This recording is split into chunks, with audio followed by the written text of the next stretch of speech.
And since there's no place to go, let it snow, let it snow.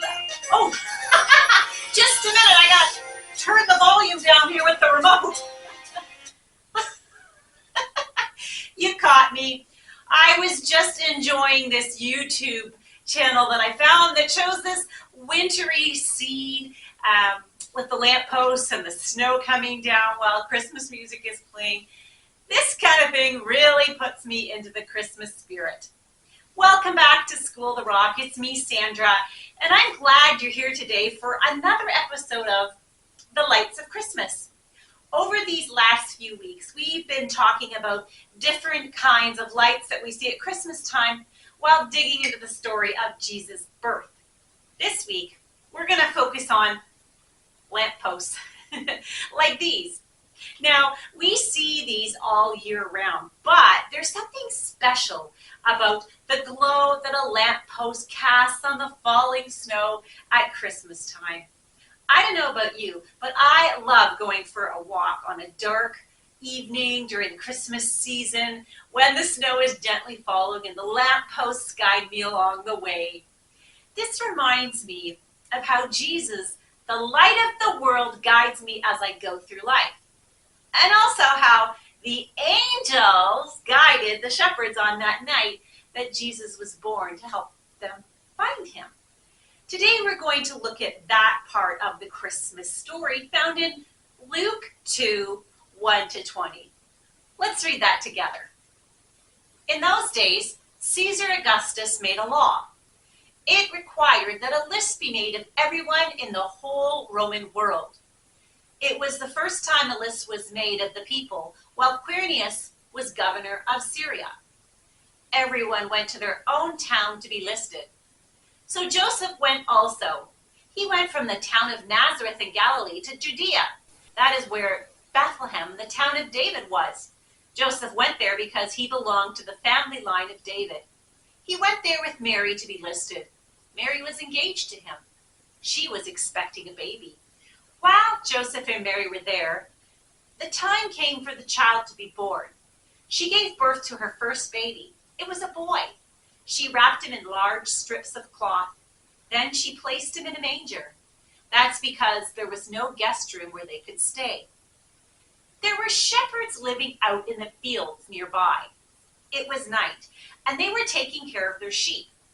An angel of the Lord appeared to them, and the glory of the Lord shone around them. They were terrified, but the angel said to them, "Don't be afraid. I bring you good news. It will bring great joy for all people. Today in the town of David, a Savior has been born to you. He is the Messiah, the Lord. Here is how you will know I am telling you the truth. You will find a baby wrapped in strips of cloth and lying in a manger." Suddenly, a large group of angels from heaven also appeared. They were praising God. They said, "May glory be given to God in the highest heaven, and may peace be given to those he is pleased with on earth." The angels left and went into heaven. Then the shepherds said to one another, "Let's go to Bethlehem. Let's see this thing that has happened, which the Lord has told us about." So they hurried off and found Mary and Joseph and the baby. The baby was lying in a manger. After the shepherds had seen him, they told everyone. They reported what the angel had said about this child. All who heard were amazed at what the shepherds said to them. But Mary kept all these things like a secret treasure in her heart. She thought about them over and over. The shepherds returned, and they gave glory and praise to God. Everything they had seen and heard was just as they had been told. The night of Jesus' birth is my favorite part of the Christmas story. First, Joseph and Mary get to Bethlehem, only to discover that there are no guest rooms available to them after making a really long journey from Nazareth to Bethlehem on foot. This would have taken them at least 4 days of solid walking. They did this because the Emperor of Rome had ordered that everyone go to their families' hometowns. Then there's this whole angels appearing to the shepherds in the field thing. How dramatic that must have been. It's amazing that God sent angels to the lowly shepherds and not some important Jewish leader. You see, shepherds were often looked down upon by the Jewish people because they were considered unclean, because they worked with dirty, smelly sheep. What we really want to focus on today, though, is how Jesus, the light of the world, guided the shepherds. The angels told the shepherds what was happening, but Jesus, wrapped in cloth lying in a manger, was their guide. He was like their lamppost. Even once they left Jesus, Jesus was still guiding them. That's why they chose to share what they saw with everyone they could. Jesus was the light guiding them to share. Jesus wants to be our guiding light too.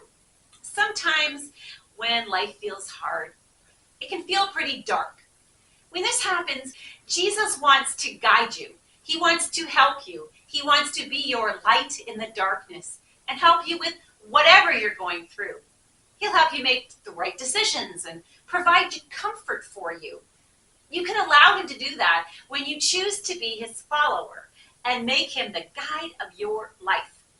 Then you can be like the shepherds and tell others about Jesus, the light of the world. Let's say our big idea together. Jesus is our guiding light. I hope you make the decision to make Jesus your guiding light. Life is so much better when we follow him.